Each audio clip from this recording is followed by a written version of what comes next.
All right, welcome to the show, Team Lauren, right? I don't know what the team... Does the team have a name? LL Cool J. How'd you pick that name? Well, actually, Lacey picked it out, so we're trying to figure out some cool team names, and then Lacey figured out L for Lacey, L for Lauren, J for Jason. All right. Just came to me. Lacey, Lauren, and Jason. LL Cool J, welcome. Lauren, this all started with you, of course, so give us a little background, and then you guys can do the same. How you got into real estate and your journey to this moment in time. Sure. So I kind of got in real estate in college. I went to school at University of Maryland and worked as a receptionist there. Always wanted to be a dream of a real estate agent, and just got pretty scary with a student income and starting out with not having any income, and the idea of commission and starting a business was scary. So I started on a small team there, working for short sales and foreclosures as an assistant, and then from there graduated college and went to Virginia and decided to join the team. Started here part-time and really realized that this is what I want to do, and jumped in 100% and never looked back. What were you doing? Because I remember when you first joined the team, this was like 2014, I think. Mm-hmm. So a long time ago. What were you doing? Full-time then. Full-time, yeah. Sure. You were part-time in real estate. Part-time, I was director of sales and marketing for a congressional intern housing program on Capitol Hill. So my job was to oversee all sales and marketing for a housing group. We had about 36 properties at the time, so finding accommodations, kind of like a semester abroad program, but finding independent agents coming here to transfer for a Washington semester program, coordinating with government agencies, nonprofits, the congressional offices with their coordinators to bring their interns to our housing, and of course just coordinated with university programs as well to find housing for them. How long were you doing both for? Both, I would say, not even 6 months. Okay. Yeah. So it was about 6 months after being on the team that you were able to go full-time. And then it's grown now to this team within the team concept. Mm-hmm. I think you're the second person on the team to go down this route. Others have gone down it now. But explain how that is and kind of what level you get at before you start to build out your own team. Sure. Actually got the email from you and Keri when I was on maternity leave. Oh, did you? Okay. When I first got the option to have a partner agent. And that's, I think, because in January, even actually at the hospital, I ratified a contract. But I think I actually ratified... So you gave birth to a human and a deal all in the same day? Yes. Literally. But the good thing with that one, that deal actually didn't happen, but then I guess the buyers fell out, so I just literally resubmitted, so it was very easy.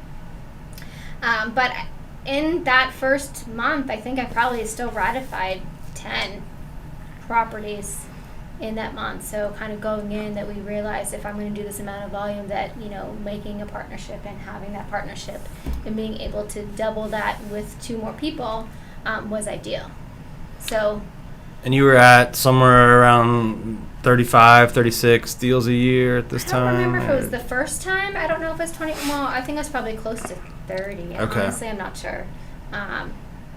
Actually, no, maybe 35, 36 at that time. And then once we had a team of 2, the threshold exceeded a little bit more, and I think we had to get to 54, which we were able to do with Jason as the team member, and thankfully for Jason.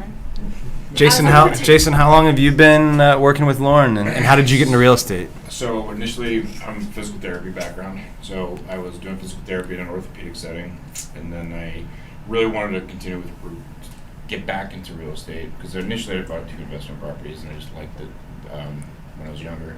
Then just wanted to get into real estate, so I did part-time home health physical therapy, and then part-time real estate.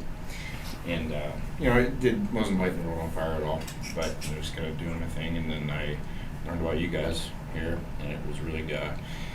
I came on in October or November of 2019, and then she had an opening on her team, and I kind of jumped on it because I just wanted to really learn how to learn from one of the best. Mm-hmm. So, and then just learn how to run it like a business, and so that year I learned a ton.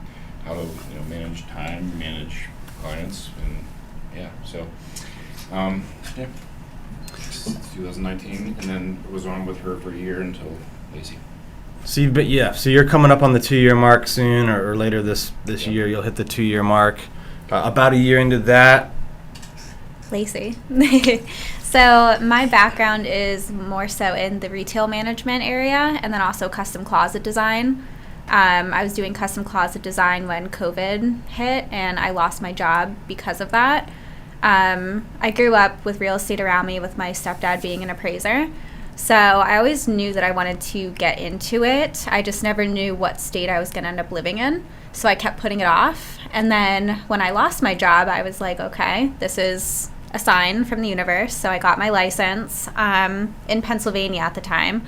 And then the day I got my license is the day we found out we were relocating. So here I am now. I joined Lauren's team because with me being so new, I really wanted that structure and someone to kind of show me the ropes. And so far, that's exactly what it's been. So you started in the fall of 2020 last year? Yes. Okay. How is this dynamic now going from 1 to 2 to 3? Like, how has it shifted what you do, what you are doing now that Lacey's on? Sure. So the way it kind of structured is Jason's kind of the independent agent, and I'm still going as like a mentor role, support. The leads that we had worked together when it was just Jason and I, we still do together, and we're actually closing one tomorrow. And then Lacey and I, we will work in tandem partnership as Jason and I originally did. So Lacey's kind of taken the role that Jason did the first year. Jason's more of a doing more deals on your own, still working closely with Lauren. Yep.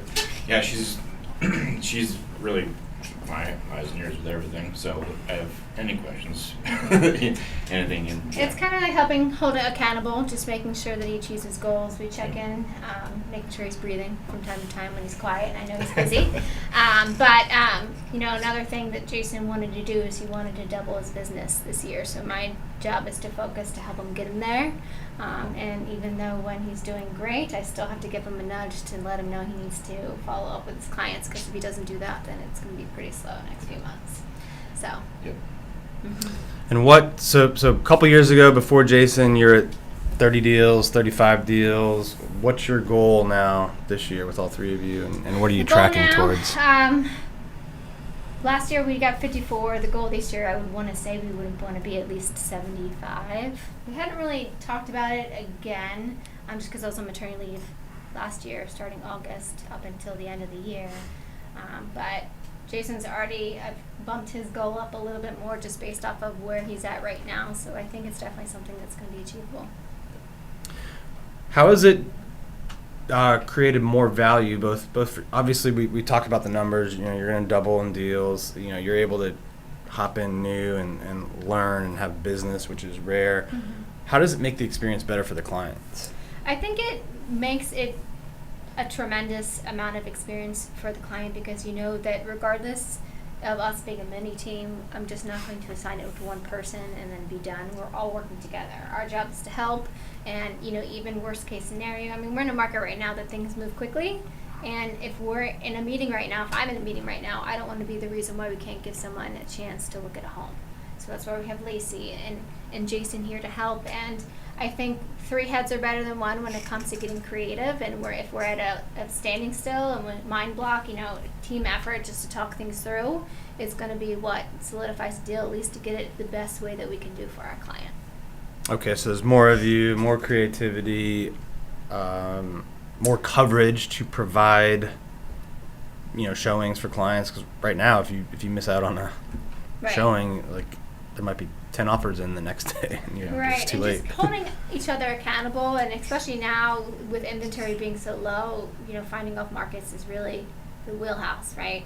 And depending on what your client's needs are, you need all hands on deck in order to do that, to be able to do it efficiently. Have you been struggling, you collectively, all 3 of you, to find homes for clients and to get off markets, or how have you done that? I wouldn't necessarily say it's a struggle. I've trained Lacey as I trained Jason as to how we go about finding off markets and keeping our client updated bi-weekly, even if there's no updates. understanding and doing a reality check in advance just to set the right expectations and boundaries up front, I think is what helps. And just keeping the client up to date and just saying, is this a realistic thing or is it not? Because if it's not realistic, it's just not of value for us to take that time, money, and effort doing that. We've been pretty successful. I mean, we have one client right now that really only wants one neighborhood, and there's only about 10 options there. So, 10, there's like 10 homes? 10 I mean, there's only 10 viable homes in the Right. neighborhood that has the potential, 6 of which have responded saying no. So even doing Right. that will help. 4 of you left. Help these people out. But even knowing that and explaining that to the client, that shows tremendous value and trust and guidance. So knowing that we're still focusing on what they want, but having that conversation saying, hey, we need to broaden the search a little bit more while we focus on this. And I think that's helped a lot. What's been the biggest challenge for you, Lacey, since you're the newest here? I would say just building my own intuition, because I want to get to the point where Lauren doesn't even have to think about telling me what needs to be done. It's just already going to be done. So I'm learning little by little the process and the steps that go along with each part of the transaction. So I think that I'm building that a little bit more day by day. She's doing great. She's very proactive too. So I think the hard part is, since we do 3 different states, understanding 3 different contracts. I mean, she's licensed in all 3 states now. Yeah. And technically, it's with Maryland, it's like more than. Right, there's 2. Because every county is different. And it's interesting too, because you think that we learn with putting contingencies in contracts, and Lacey's only learned no contingencies in contracts. Yeah. So just the other day we put a contingency in, and she wasn't really sure what to do because we just never. I had to been call there. in for backup. But so Was it a home that had been on the market for a while, or wasn't? This one just got back on the market, and it's a very small contingency, so it's not Okay. a deal breaker by any means. But there's no other offers in, so I don't think that's going to be an issue as of right now. Jason, what's it been like, having Lacey on? How has that helped you, allowed you to do different types of things? What challenges have been there with that? Beginning of this year, it was definitely a transition that I was excited for, to kind of go on my role and stay on the team. But it's definitely gone pretty well this first part of the year. I think I have about 9 right now, and my 10th one coming up soon. So it's honestly, I'm just trying to try to understand. I learned a lot from her, time management and managing their expectations and whatnot. But right now, that's the biggest thing is like she's mentioned, follow up now, because I'm so swamped with all the other stuff. This is my first time ever having 8 in a month. So. And most of Jason's is very complex. Yeah. Jason actually he bought his house on his own, found it off market. You bought your house off market? Yes, off market. Then got the seller as a client to buy a house for the seller. And both of them were contingent on the home sales, so I figured I'd give him a break for those 2 months to get it done, because that's wild. Yeah. But now, Big domino. Mhm. Yeah. Yeah, And it's insane. that's And pretty the good. seller had to. Seller got sick and was in the hospital with sepsis, Sepsis and signed at the hospital. jeez. Right? Yeah, no, it's a challenge when you're busy closing clients and you've got a lot of active ones looking, especially now you got to jump on things fast, and then still doing your normal prospecting, outreach. Like a lot of agents get in this pattern, and this is one of the goals of the teams, is eliminate this. So this is probably where you're helping a lot. Lacey is, allowing them to, even though they've got a lot of current clients, still do the marketing, still reaching back to past clients. Because if you get so busy here, you forget to do that stuff. All of a sudden, this group closes, and now you're scrambling for leads and business. Right. So. And the easiest business is the past client and the referral. So keeping that nurturing. What are you guys doing collectively as a team or individually to make sure you stay on top of past clients, leads that are earlier in the pipeline? Not necessarily just past clients, but leads that are further out that all of a sudden could become now leads. Like, what are you doing to maintain those activities? While you're busy with the closings and the showings and the actives. Right before we came in here to do the podcast, I was writing out some cards that we're going to send out to clients for their birthdays. We also just make sure to check in frequently. So if someone is not ready to purchase right now, we just make sure that we reach out to them throughout the year to see what their timeline looks like, because it can change. So we want to make sure that we're staying current with them. And that's what I learned the most in the beginning with Lauren. She's the task master. Like, honestly, going through this year and just having tasks, you know what I mean, and just doing the tasks. I'm just very schedule oriented and OCD. You are? Yes. Okay. So making sure that I have prioritized of a list of what needs to happen, and making sure that gets done regardless of how busy your day is something that's very important. What are you guys seeing in the market right now? You know, I think we've heard a lot for months now on multiple offers and low inventory. Mm-hmm. Are you guys still seeing that? Oh, yeah. Mm-hmm. Okay. I think it really all depends on where you're looking specifically, and the price point too. Where is it hardest and where is it easiest if you're a buyer?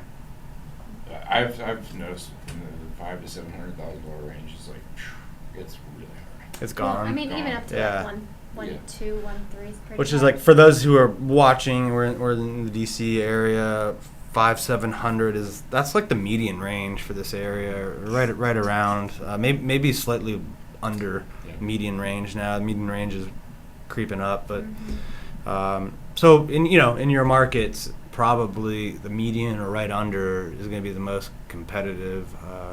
I would even say up to 1.2 if Yeah. we're focusing close in. That's really tough. That's everybody's sweet spot.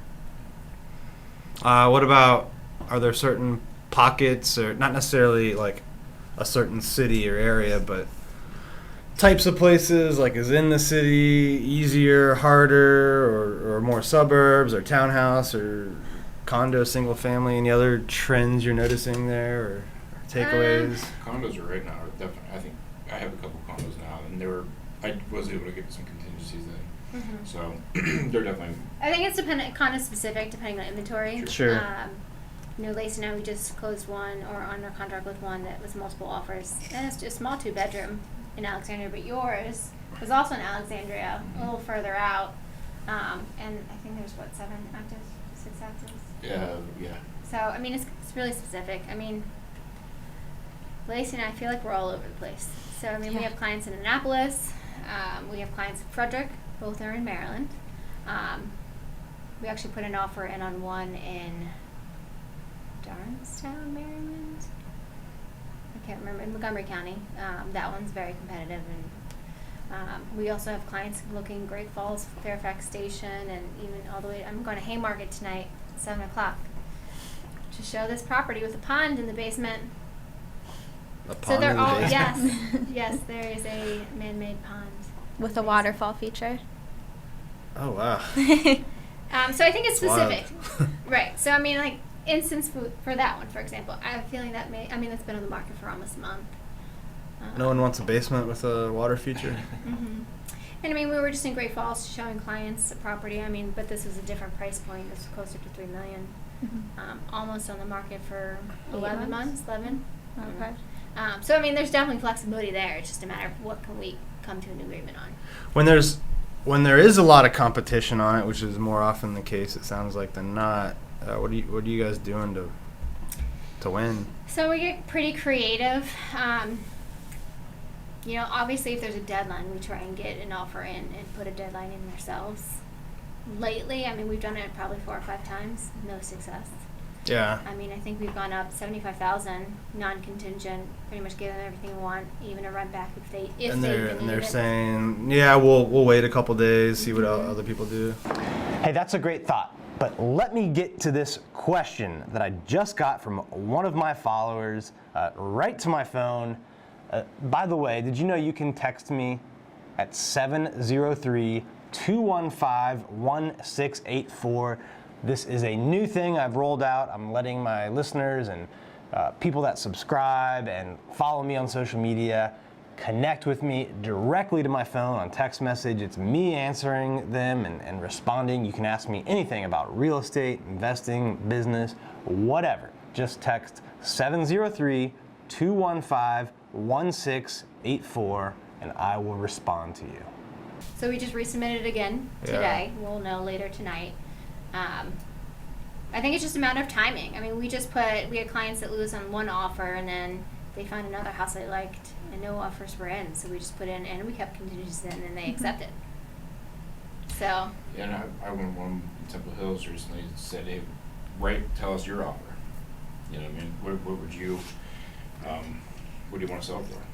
So, Right. yeah. So they said around, the 430 range, but I came in a little bit low. It's less. Still was able to win it. So, just having the reverse offer kind of thing. Where do you guys think the market? You think it's going to keep doing this for a while, or what are your thoughts on that? I think closer in, for sure. Yeah. I think even parts of Frederick County and Montgomery County will as well. I think depending on the price. But I don't really see it changing. I don't really see, there's still not that much inventory, even in rentals right now, for single families, depending on where you're looking. Yeah, I think it's going to go on for a while. I think it's going to go on for a few years. There's just a lack of supply. Right. Builders can't build them fast enough. They Well, can't even get supplies right now. And I mean, we keep talking about Amazon, even though their headquarters is here and people are probably still working from home. That's not the only thing that's going to drive everyone closer in, and there's just not enough space for everyone. But the last year we built as many houses that we needed for that year was 2007. So it's been 14 years of underproduction, and that was prior to the COVID shortages that we now have on wood, appliances, windows, paint. Right. Even some suppliers are limiting the amount of paint builders can buy. Interesting. See, So- paint I would have thought of. Doors and windows, absolutely. Oh yeah, and lumber's up 400% year Right. over year. I don't see that changing, regardless if this changes, I think. So Yeah. I think a lot of people are using the bubble word, but there's just a lot of differences between this time and 2008 that Right, I make mean, even the me lending think there's a practices number of years left in this run. Right. Yeah, I was thinking at least 18 months. I didn't really think Lending about that. practices are different too. Back in 2006, you just told them your income, and Right. they Just took like they took your buying word a car. for it. Right. Just like buying Now a car. it's as you guys have experienced, lots of verification required and all I mean, that kind of think of it stuff. this way too: in the pandemic, people are still having the option to work from home, whether it be a few days a week or all days a week. So people that were thinking of buying here, and this has happened a few times, like these are clients that we're looking in Fairfax County. We sold them a house in Annapolis because now they're okay and Really? they're coming into the city maybe once a week. Right. And, they have family in that side of town, and that just made more sense for them. So I would still say even within a 45-minute radius from the city, it's not going to change because people will have that flexibility now where they still want to be close, but also far enough to get the space that they want for the price tag. More square footage. What are you guys doing, each of you, if anything, to build up wealth or income outside of helping people buy and sell homes? Well, I have my own investments, and of course I invest through you guys with Stavro Developments. I've dangled the idea for other things. That would be a completely different state, like the Carolinas for a beach house. But I haven't. It's a good Airbnb market. It is, but I Down there. haven't researched enough, and I didn't really think of all the hurricanes.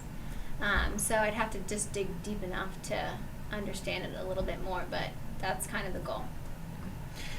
Yeah, I started doing some acquisitions for a land guy, trying to find land in Tennessee and southern Virginia area. So doing some land potential wholesaling and whatnot as well. So, yeah. What about you, Lacey? Anything? I love the idea of potential investment properties. I'm still so new that I have a lot to learn about that, Right. but that's something that definitely interests me. All right. Before we wrap up here, we always do a HyperFast round. Normally it's just with one person, so it'll be triple if you guys are ready. Sure. We'll just go left to right here. What's your biggest piece of advice to a new real estate agent? Get your tasks down. Literally, just follow up and do those tasks. I would say I learned from Tony Robbins, be grateful for the challenge. What about you, Lacey? I would say to make sure that you time block everything because you're going to need to be very strict about it. All right. What about experienced real estate agents? What piece of advice would you tell them? It's kind of the same thing because like what I'm noticing now in myself, like it's easy to get off task. Like you said, time block is, I think, the biggest thing. Totally, just to keep up on those tasks, follow up. I would say for an experienced, keep the contacts and the connections that you have, because that's going to be what's going to give you reoccurring business in the future. Yeah, I would agree with that, where your business, in a sense, can kind of run itself, but you still have to proactively be keeping up with it, too. Okay. Biggest challenge you've ever had, and how'd you overcome it? Wow. Biggest challenge. Could be about anything. Second. Yeah. I mean, honestly, even just the domino effect that I had, I've never been involved in that, with that many pieces of the puzzle. And just being able to coordinate with other and have relationships with other agents, outside of the brokerage and whatnot, to try to really, A, put out fires, or B, just being on the same page with everybody, making sure everything is out there and, being on the same page. And so that I really learned a lesson with a lot of the domino effects that I'm doing now. And, so that was a big challenge, and it took a lot, but able to get it done. Big challenge for me. I think it's more personal, just trying to make myself present in family on a weekend as like a family of a whole, including the husband, not just the kids. And Jason can attest to this, but I know Lacey can too, but I'm very hard to let go of things. I like to oversee everything, but I know I'm in good hands, so it's just a matter of pulling the Band-Aid off. Yeah, mine's kind of similar to Lauren's. I think coming from a real retail background, it's been a complete lifestyle change. So just kind of getting my bearings with that. That's been the biggest challenge. All right. When you're not working on the business, what do you do for fun? Golf, hike, camp. Love being outside, trying to get my family outdoors more. Well, you will now with all that land. Yeah, totally. For me, I think without work, I would love to be at a beach, someplace relaxing, but with kids and family. I love being anywhere my dog is. She's my best friend. And also trying new restaurants. I'm a big foodie. All right. Last one here. Where do you see yourself 10 years from now? 10 years from now, definitely in real estate. Being a lot more, I think the way Lauren's getting everything dialed in, just having everything really, really dialed in, and making it more efficient. We're just not, hustling as hard, but still doing tons of volume. 10 years from now, I imagine this to be like tripled. And then So really... we'll have to, I don't know how we would do the Gonna need a bigger table. interview. Yeah. but I also want to focus really on building relationships, not just past clients in Sphere, but like trying to get accounts with people. Like we're working on some creative things on the back end that we're trying to do, but trying to grow. So then instead of it being, a good amount of Sphere and past clients, like a majority of Sphere, and of course we would love ISA appointments, but just more that are just calling us. I would say 10 years from now, I can only imagine how much knowledge I'm going to have about the business. Just in the past few months with Lauren, I've learned so much. So I look forward to just knowing every part of the business in 10 years. All right. Well, thank you for being on the show, Team LL Cool J. Before we wrap up here, if people want to connect with you guys or reach out about buying or selling a home in the area, or just connect on social, how should they do that? Go ahead. I'm Jason Oliver RE on Instagram. I am Lauren Longshore, but mine's very unique because there's apparently more than Is one it? of me. It's underscore period Lauren.longshore._ That, or you can email me at lauren@kerishullteam.com. And I'm List with Lacey on Instagram.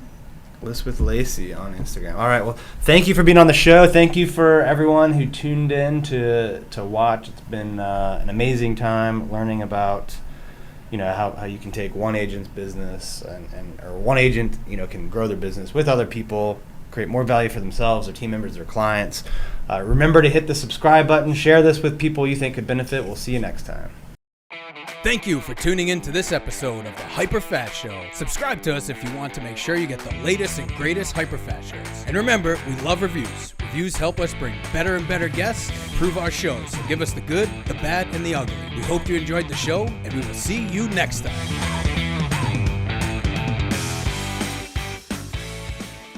Hey guys, thanks for sticking around to the end. I hope you enjoyed that video, and if you want to see more, click right here. And if you want 100 real estate tips from my best-selling book, click right here to download them instantly. And if you're new to this channel, click below to subscribe and turn on post notifications so you don't miss out. And leave some comments about what you think on the videos.